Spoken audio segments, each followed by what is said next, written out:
दोस्तों आज की वीडियो में बात करेंगे भारतीय न्यायालय के बारे में। दोस्तों भारतीय न्यायालय के अगर अस्तित्व में आने की बात की जाए तो सबसे पहला भारतीय न्यायालय अस्तित्व में 1862 में आया और ये न्यायालय थे कलकत्ता, बंबई और मद्रास उच्च न्यायालय। दोस्तों इस लिहाज से कलकत्ता, बंबई और मद्रास ये हमारे देश के सबसे प्राचीनतम उच्च न्यायालय है। दोस्तों और अगर स्वतंत्रता के बाद अगर न्यायालय व्यवस्था की बात की जाए तो हमारे देश का सर्वोच्च न्यायालय 26 जनवरी 1950 को अस्तित्व में आया। और दोस्तों इसके बाद अगर हमारे भारतीय अगर न्यायालय व्यवस्था को अगर देखा जाए तो 3 भागों में बांटा गया है। एक सर्वोच्च न्यायालय जो पूरे देश का केवल एक ही सर्वोच्च न्यायालय होगा, और दोस्तों दूसरा उच्च न्यायालय जो अलग अलग राज्यों के लिए एक उच्च न्यायालय होगा जिसका क्षेत्रीय अधिकार जो है वो अलग अलग राज्य होंगे।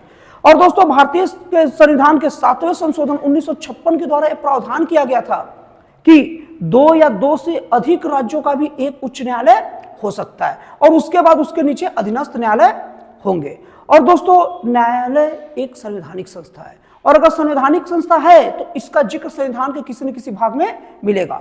तो दोस्तों आप लोगों को बता दूं हमारे देश के भारत के सर्वोच्च न्यायालय का जिक्र संविधान के भाग 5 के अनुच्छेद 124 से लेकर 147 तक है। और अगर उच्च न्यायालय की बात की जाए तो उच्च न्यायालय का वर्णन हमारे भारतीय संविधान के भाग 6 में है। और दोस्तों इसके बाद में अगर देखा जाए तो संविधान जिस वक्त बना था उस वक्त हमारे देश के उच्चतम न्यायालय के जो एक मुख्य न्यायाधीश और 6 अन्य न्यायाधीश थे। दोस्तों आप लोगों को मैं बता दूं कि उच्चतम न्यायालय में एक मुख्य न्यायाधीश होगा और बाकी अन्य न्यायाधीश होंगे और जिसकी नियुक्ति सरकार के सलाह पर राष्ट्रपति अलग अलग समय में करते रहेगा। और उसी तरीके से राज्यों के जो उच्च न्यायालय होंगे उच्च न्यायालय में भी एक मुख्य न्यायाधीश होगा और उसके अलग अलग न्यायाधीशों की नियुक्ति भी राष्ट्रपति द्वारा किया जाएगा। दोस्तों जैसा कि मैं आप लोगों को शुरू में बताया था कि भारतीय संविधान जिस वक्त निर्माण हुआ था, जिस वक्त अस्तित्व में आया था 1950 में 26 जनवरी, उस समय हमारे देश में एक मुख्य न्यायाधीश थे सर्वोच्च न्यायालय में और बाकी 6 अन्य न्यायाधीश थे। लेकिन दोस्तों संविधान संशोधन 2019 के द्वारा न्यायाधीशों की संख्या एक मुख्य न्यायाधीश और 30 अन्य न्यायाधीश अलग से लाए गए और इसके बाद कुल न्यायाधीशों की संख्या सर्वोच्च न्यायालय में 31 हो गई। ये पॉइंट को नोट करके रखिएगा, बड़ा काम का चीज है। और दोस्तों सर्वोच्च न्यायालय के जो मुख्य न्यायाधीश और अन्य न्यायाधीशों की नियुक्ति कार्यपालिका का अध्यक्ष करेगा।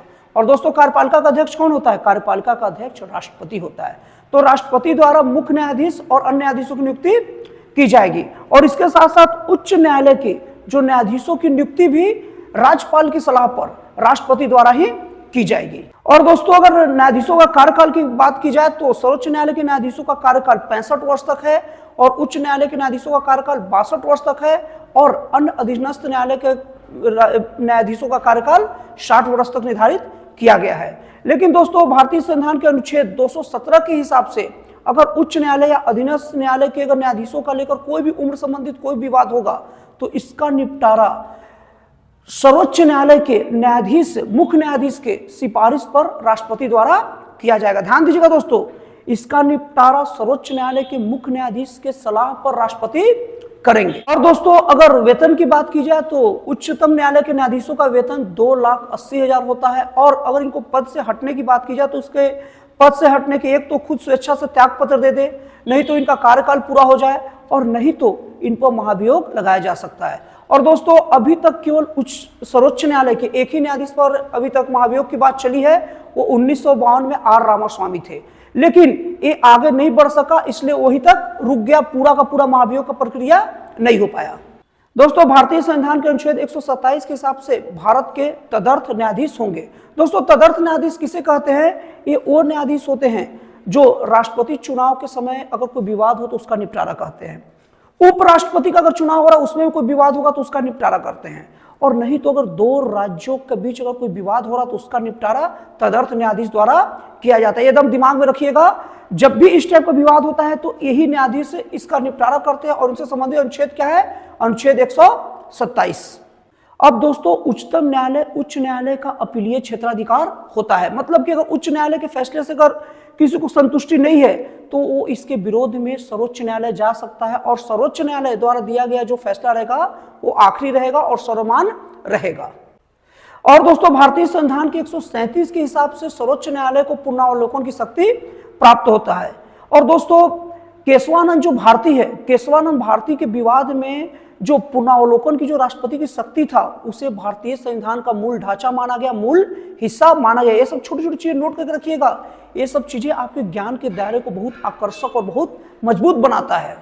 और दोस्तों, भारतीय संविधान के अनुच्छेद 143 के हिसाब से राष्ट्रपति किसी भी मामले में सर्वोच्च न्यायालय से सलाह मांग सकता है और सर्वोच्च न्यायालय को एक आजादी है कि वो राष्ट्रपति को राय दे या न दे, और राष्ट्रपति को भी आजादी है कि अगर एक बार अगर सर्वोच्च न्यायालय से राय मांग लिया तो उसे माने या ना माने। ये सब चीज दिमाग में रखिएगा।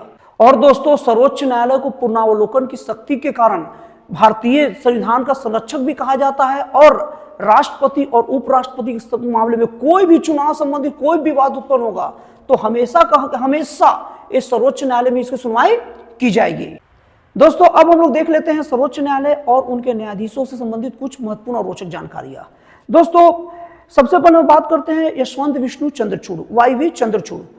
दोस्तों, इनका कार्य सबसे ज्यादा लंबे समय तक सर्वोच्च न्यायालय में रहा और सबसे लंबे समय तक मतलब कार्यरत रहने वाले मुख्य न्यायाधीश रहे हैं, जिनका कार्यकाल 1978 से लेकर 1985 तक रहा।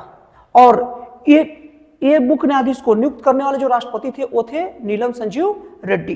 तो कभी कभार ये भी आपसे लोग एक तो पूछेंगे कि सबसे लंबे समय तक कार्यकाल कौन से सर्वोच्च न्यायालय का मुख्य न्यायाधीश का रहा, तो आप सीधे बताइएगा YV चंद्रचूड़ या यशवंत विष्णु चंद्रचूड़ बताइएगा, पूरा नाम तो और अच्छा लगेगा।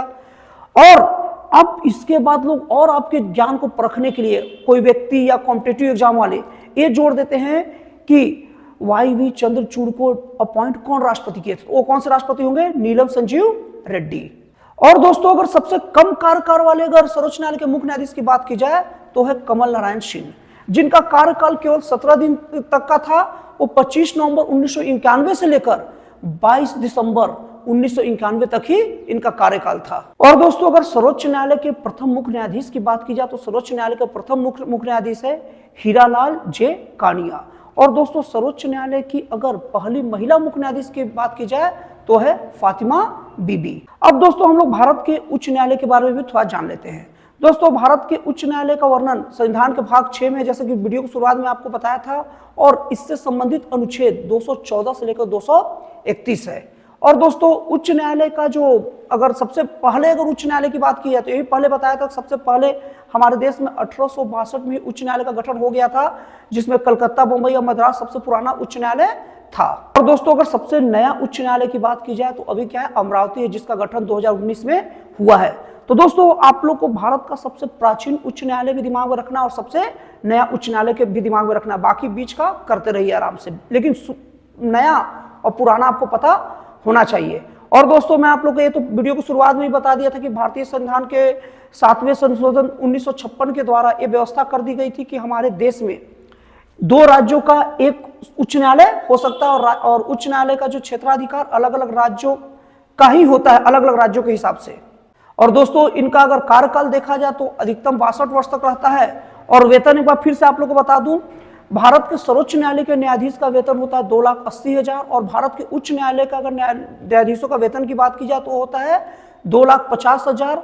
और भारत के अन्य न्यायाधीश, मतलब जो उच्चतम न्यायालय भी नहीं है और उच्च न्यायालय भी नहीं है, जिस अलग अलग जिले में जो होते हैं, उन न्यायाधीश का वेतन होता है 2,25,000।